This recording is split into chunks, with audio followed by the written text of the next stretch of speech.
Irregular periods মানে যেতিয়া আমি নৰ্মেল পিৰিয়ডছটো কেইটামান কণ্ডিশ্যন আছে, সেই কণ্ডিশ্যন কেইটা যেতিয়া ফুলফিল নহয়, যেতিয়া deviation from that normal periods we consider it to be irregular periods. Irregular periods বুলি আজিকালি টাৰ্ম নাই, এবনৰ্মেল ইউটেৰাইন ব্লিডিং বুলি কোৱা হয়। নৰ্মেল পিৰিয়ডছ আমি কেতিয়া বুলি ক'ম, যেতিয়া ৰিপ্ৰডাক্টিভ এজ আপোনাৰ 10, যেতিয়াৰ পৰা পিৰিয়ড ষ্টাৰ্ট হ'ব টিল মেনপজ, সেইখিনি ৰিপ্ৰডাক্টিভ পিৰিয়ড বুলি কোৱা হয়। এভৰি মান্থত যেতিয়া ব্লিডিং হ'ব, মান্থটো ধৰি লওক আপুনি চাইকেলটো 21 to 35 ডেজত যদি আহি আছে, that bleeding stays for 2 to 8 days, we consider it to be a normal menstrual cycle. Deviation from this cycle, we consider it to be abnormal uterine bleeding. Abnormal uterine bleeding, এতিয়া হয়তো পিৰিয়ডছটো ঘনাই আহি আছে বা দেৰি দেৰিকে আহি আছে, কমকে ব্লিডিং হৈ আছে বা বেছিকে ব্লিডিং হৈ আছে, গোটেইখিনিকে কভাৰ কৰে। এতিয়া এবনৰ্মেল ইউটেৰাইন ব্লিডিং আপোনাৰ বহুতটা কাৰণ হ'ব পাৰে, যেনেকে পলিপ থাকিব পাৰে, ধৰি লওক ইউটাৰাছৰ ভিতৰত পলিপ আছে, আৰু এডিনোমায়চিছ বুলি এটা কণ্ডিশ্যন আছে, যিটো কণ্ডিশ্যনত ব্লিডিং বেছিকে হয়, ঘনাই ঘনাই হৈ থাকে, বহুত দিনলৈকে ব্লিডিং হৈ থাকে। তাৰপিছত ফাইব্ৰইড এটা ভেৰি কমন কণ্ডিশ্যন, আমি প্ৰায় পাওঁ, তেতিয়াও ব্লিডিং হ'ব পাৰে। হয়তো কিছুমান ব্লিডিং ডিজৰ্ডাৰ থাকিব পাৰে, যিটো কাৰণে ব্লিডিংটো মানে জেনেৰেল কণ্ডিশ্যনটোৱে পেচেণ্টটো মানে চব ক্ষেত্ৰতে ব্লিডিংটো বেছিকৈ হয়। ধৰি লওক কাটিলেও, ক'ৰবাত দুখ পালেও যেতিয়া ব্লিডিং হয় বেছিকে হয়, আৰু সেনেকুৱা মানুহবিলাকৰ পিৰিয়ডছৰ সময়তো ব্লিডিংটো বেছিকে হয়, যিটো কোৱাগুলোপেথি বুলি কওঁ আমি। আৰু ধৰি লওক কিছুমান মেডিচিন খাই আছে, মানে খেলি মেলি কৰি দিছে, কিছুমান হৰমন ছাপ্লিমেণ্ট লৈ আছে, তেতিয়াও এনেকুৱা খেলি মেলি ইৰেগুলেটৰিজ বা এবনৰ্মেল ইউটেৰাইন ব্লিডিং আমি দেখা পাব পাৰোঁ। আৰু কেতিয়াবা কিছুমান ডিভাইচ, ধৰি লওক যিটো আমি কপাৰটি লগাই বহুতে, তেতিয়াও এনেকুৱা ব্লিডিং, এবনৰ্মেল ইউটেৰাইন ব্লিডিং হ'ব পাৰে।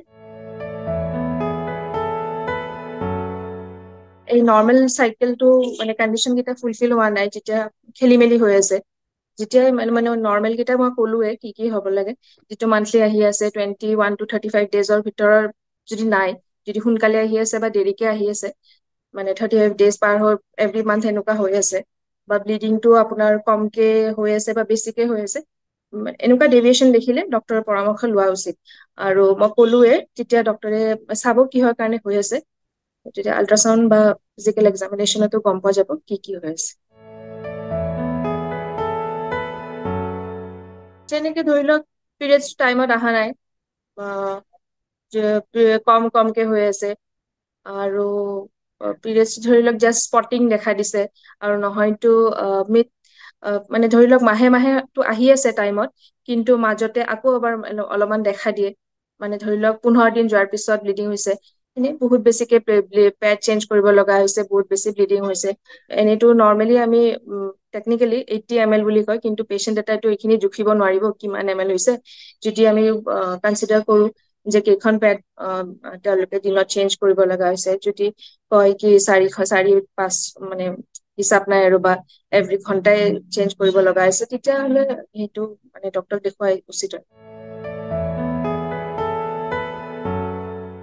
ইৰেগুলাৰ পিৰিয়ডছত পিচিএছতো হ'ব পাৰে। পিচিএছত কি হয়, সাধাৰণতে দেৰিকে আহে, পিৰিয়ডছটো মানে কোনো ৰেগুলাৰিটি নাই, 2-3 মাহ এনেকে থাকিব পাৰে। তাৰপিছত যেতিয়া আহে বহুত দিনৰ কাৰণে থাকে, সেইটো আকৌ মই ক'লোৱে, যিটো 21 to 35 ডেজৰ সেইটো চাইকেলত নপৰে, প্লাছ যেতিয়া আহিব সেইটো 2 to 8 ডেজৰ কাৰণে নাথাকে, ইনফেক্ট বহুত দিনৰ কাৰণে থাকিব। যেনেকে পিৰিয়ডছ আমাৰ যেতিয়া ষ্টাৰ্ট হয়, তেতিয়া এনঅভুলেটৰী চাইকেল থাকে বেছিভাগ 2-3 বছৰ। প্ৰায় দেখা যায় যে সৰু সৰু ছোৱালী বিলাকৰ যেতিয়া পিৰিয়ডছ হৈছে, তেতিয়া বহুত ঘনাই ঘনাই হয়, বা বহুত দিন নহয়, বহুত দেৰিকে হয়। এইটো আৰু সেইটো লক্ষণ আমি পিৰিয়ডছ বন্ধ হোৱাৰ সময়তো দেখা পাওঁ, যিটো ধৰি লওক তেনেকে বহুত দিন হোৱা নাই বা বহুত দিন হৈ আছে, ব্লিডিং হৈয়ে আছে বন্ধই নহয়। এইটো মানে চাইকেলটো ষ্টাৰ্ট, মানে যেতিয়া পিৰিয়ডছ হোৱা আৰম্ভ হ'ব আৰু যেতিয়া শেষ হ'ব, এই দুটা আমি মানে দেখা পাওঁ। আৰু এইটো পিৰিয়ড ইৰেগুলাৰিটিজ, হৰমনেল ইমবেলেঞ্চ হৈ থাকে, বা এনএভুলেটৰী চাইকেল বুলি কওঁ, যিটো অভুলেশ্যন প্ৰথমতেতো এইটো হৰমন বিলাক ভালকে কাম মানে জাষ্ট আৰম্ভ হয়হে, এনঅভুলেটৰী চাইকেলত ইৰেগুলাৰিটিজ দেখা পাওঁ। আৰু তেনেকে আৰম্ভণিত যেনেকে হয়, শেষৰ পিনেও এনেকুৱা ইৰেগুলাৰিটিজ দেখা যায়, বিকজ অফ এনঅভুলেশ্যন। যেনেকে ক'লো এবনৰ্মেল ইউট্ৰাইন ব্লিডিঙৰ বহুত ধৰণৰ কজ আছে। এই কজ বিলাক মানে ডক্টৰে বহুত ধৰণৰ পৰীক্ষা কৰি যেতিয়া গম পায় তেতিয়াতো ট্ৰিট কৰি দিয়া হ'ব আৰু তেতিয়া নৰ্মেল হৈ যাব চাইকেলটো, যেতিয়া সেইটো ট্ৰিটেবল হয়। কিছুমান মেডিচিনতো হয়, হয়তো কিছুমানক অপাৰেশ্যনো লাগে, হয়তো কিছুমানক PCOD যেনেকে লাইফষ্টাইল মডিফিকেশ্যন কৰিলেই বহুতখিনি সকাহ পোৱা যায়, ৰেগুলাৰ হৈ যায়। আৰু কিছুমান যেনেকে টিউমাৰ আছে, পলিপ আছে, সেইবিলাকত অপাৰেশ্যন লাগিব পাৰে। অপাৰেশ্যন কৰিলে এনেকুৱা আকৌ চাইকেলটো নৰ্মেল হৈ যাব পাৰে। ইৰেগুলাৰ চাইকেল বা নৰ্মেল ইউট্ৰাইন ব্লিডিংটো এনেকুৱা নহয় কি ট্ৰিটেবল নহয়, ভেৰি মাছ ট্ৰিটেবল।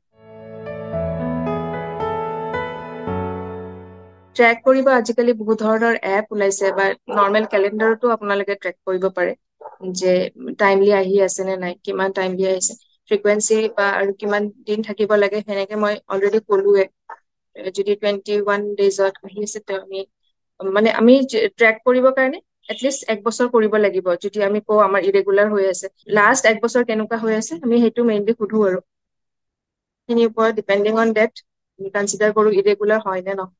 হঠাৎ এবাৰ এটা চাইকেল খেলি মেলি হৈছে, তেতিয়া এইটো সেনেকুৱা ইমান কনচাৰ্ণৰ কথা নহয় বাৰু।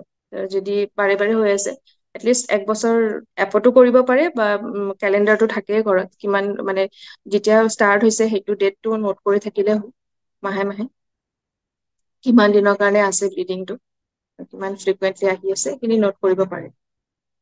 আৰু এপটো পায়ে যাব এনেকুৱা চাইকেল ট্ৰেকাৰ, মেনষ্ট্ৰুৱেল চাইকেল। তেতিয়া আপোনালোকে নিজৰ মানে অভুলেশ্যন টাইমটোও গম পাব পাৰে, ডিপেণ্ডিং অন ডেট। যদি ফেমিলি প্লেনিঙো কৰে চাব পাৰে।